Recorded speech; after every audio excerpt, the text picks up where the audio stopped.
Next up, we have maximizing faculty impact, strategic use of web profiles. And I'll quickly introduce our folks and hand it over to them. Marna Stille is one of our consultants.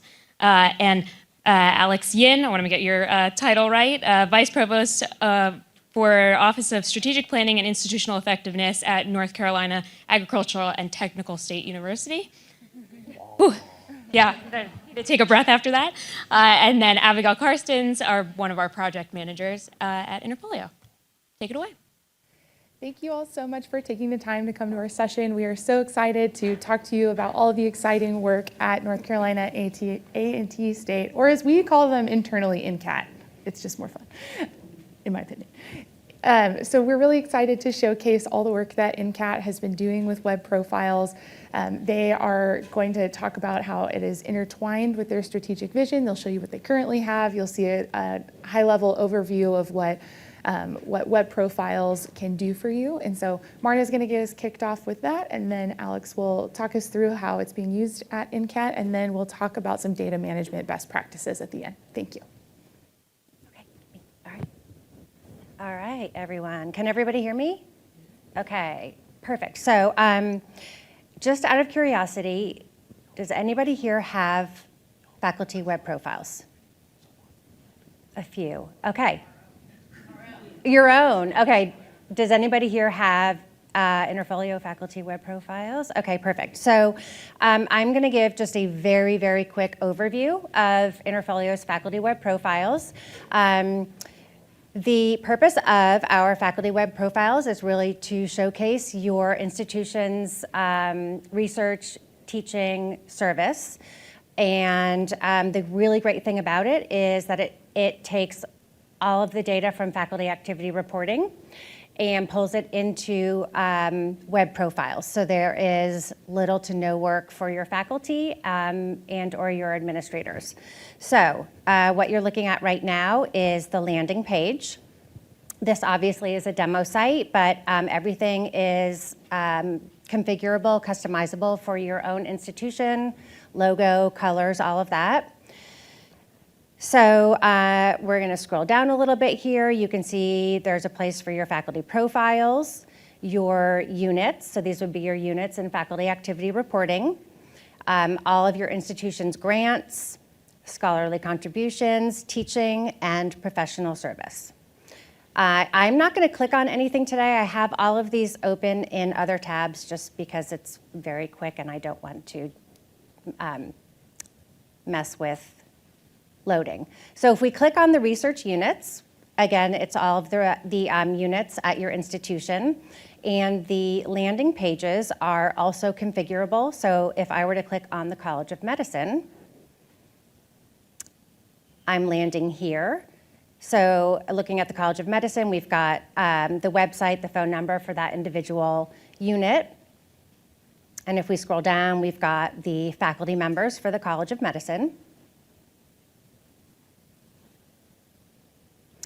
And if I go back to my landing page here, in this search box, I can search for a faculty member, I can search for content. So if I were to search for something here, for example, infant, it would bring me to Virginia Apgar. I know a lot of you know Virginia Apgar. She's one of our favorite people. So it would bring me to her profile. So this is an individual faculty member's profile here.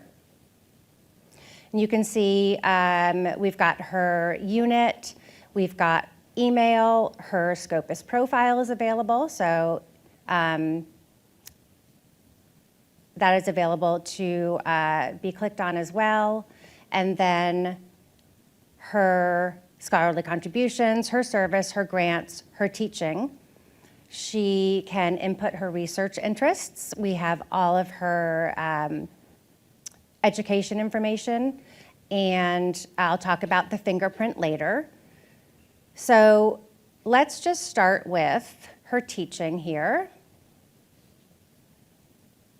So these are all the courses that she's taught at the institution.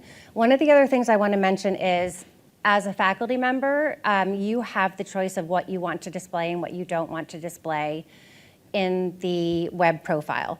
So for all of these different areas, scholarship, teaching, research. A faculty member can say, yes, I do want to display this on my web profile, or no, I do not want to display this on my web profile. So for example, if we were to click into body and disease, it would bring us here. There's a description for the course, anybody else that's taught the course with Virginia, the dates of the course. And then if we were to take a look at her professional service, so this is all of the service that she's chosen to display on her web profile.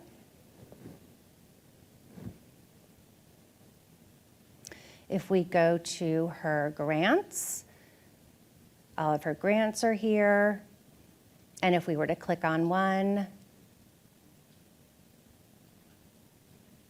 again, we can see a description. We can see the funding information here. And again, all of this information comes from faculty activity reporting. And then finally, scholarly contributions. And they are in order by date. And we can see here that the scholarship is enhanced with Scopus data. So we can see how many times people have engaged with this piece of scholarship.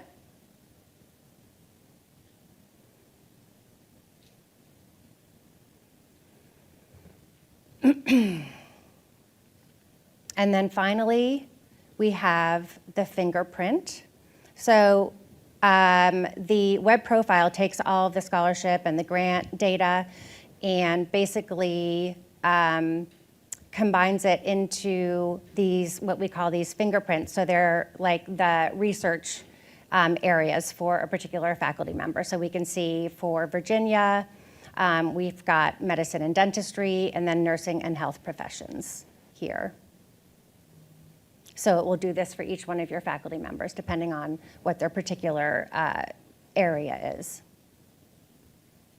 And then the last thing that I wanted to show you is the network collaboration map.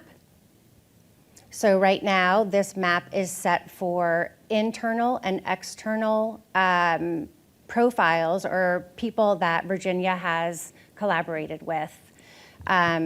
You can also choose research units and external research units as well. So this just is a really interesting way to see all of the other faculty members that this particular faculty member has collaborated with.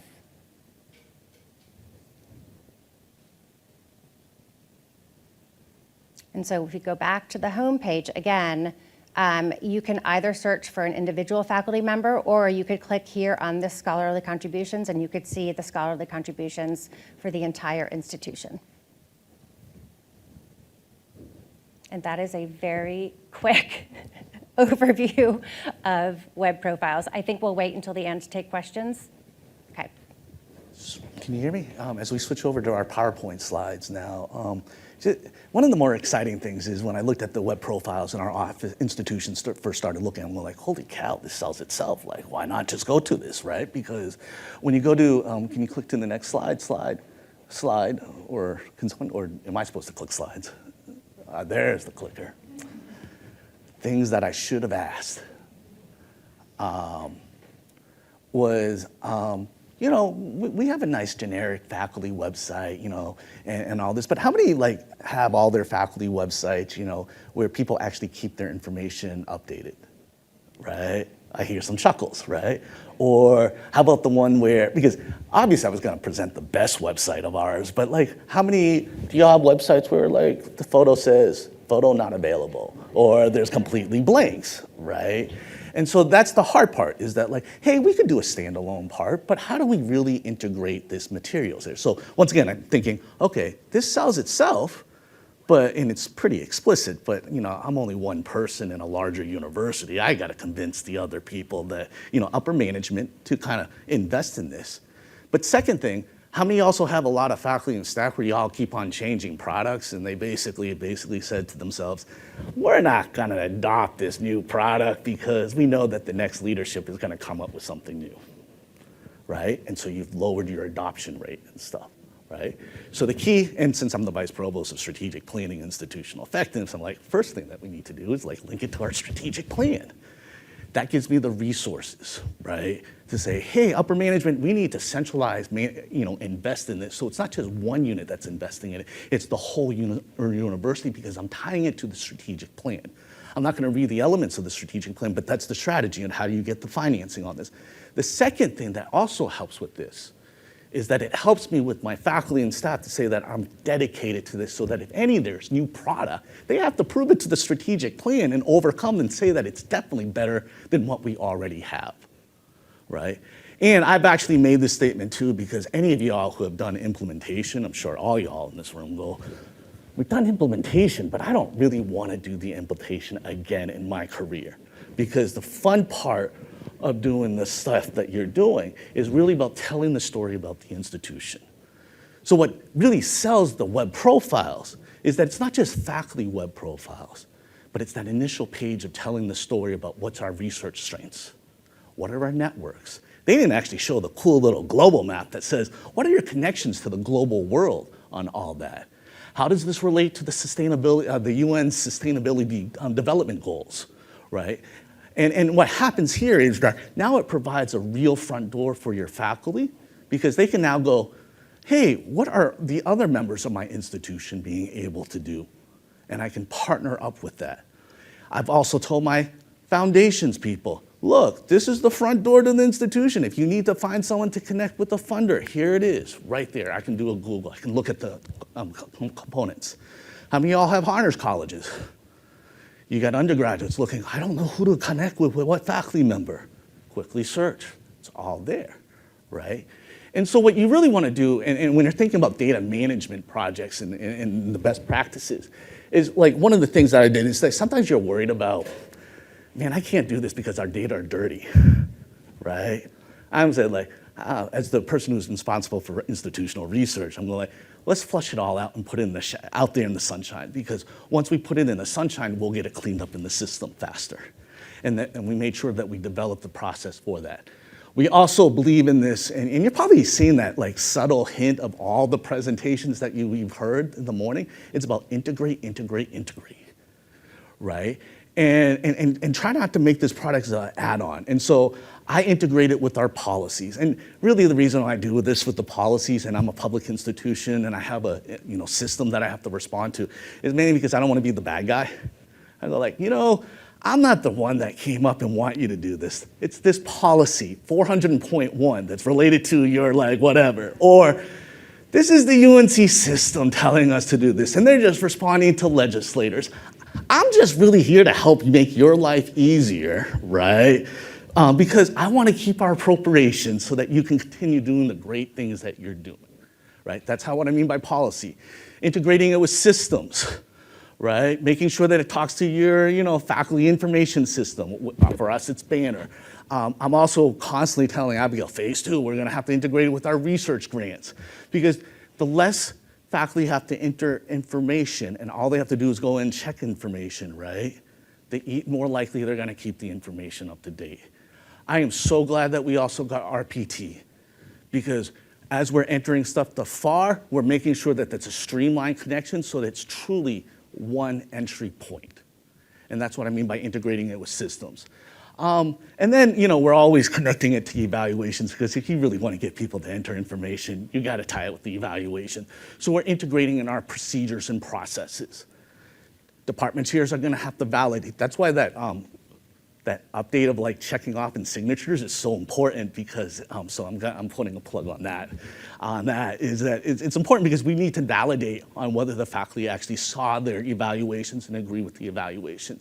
And then finally, before I hand it off to Abigail, is that life's got a feedback loop. And so we're just making sure the loop's back in style. So what I mean by that is that if faculty are entering all this information in FAR and they can actually see it out in the website and we're promoting their work, that's the feedback loop, right? That allows us to tell their story so that like they can say we appreciate them, we can help with them with funding and really help with that research story of the institution. And if you listen to all the things that we've talked about really about is that How many times, because we're so tired, you know, when you're trying to gather information for your accreditation reports and all that, you send out a survey because there's no central repository, right? And when you're doing survey, you get incomplete information, and you're also exhausted from analyzing the data, so all you do is count, right? You're not talking about the true impact of what the research does. And when I say about the true impact, you know, from a state institution perspective, what I'm also talking about is what's the economic good from that research to the state? What's the social good of that research to the state? And I understand the question about disciplines and are various, and that's why we have developed our FAR system to make sure that we value not only scholarship from journal articles, but creative arts, digital creations and all that. And that's why we're also putting that all in FAR so that it can be promoted outward. I'll hand it off to Abigail. All right, so just to build on what Alex was saying. So Alex really did a great job of talking about the way they're approaching this from a people, process, and technology perspective. So for any of you who have worked on implementing any of our modules, you are undergoing a massive change management effort on your campus. And so it's amazing to see all the work that NCAT is doing with web profiles to tie it into your systems, your policies, but also making yourself available to answer faculty questions. And so I want to wrap us up today by talking about some of the ways that you can help address the people, process, and technology as you're thinking about your web profiles and how you might go about launching those. So from a technology standpoint, it is imperative that you have your auto load set up. This is a plug to set up your base data in an auto load, to work with your implementation resource or post-implementation support to ensure you have access to your SFTP folder. You are loading those files on a recurring basis, and you even just document your process of who generates the files, who places the files. Those types of things are going to be really helpful to make sure that your web profiles are up to date. Your web profiles are being generated for new faculty, new hires that you have year over year. So that's the technology side. The process side, initiated input. So we really recommend using that initiated input period. Something else Alex did not talk about, but NCAT has done an outstanding job of using initiated input to target faculty and data entry to make sure that they're getting the most important things at the key times.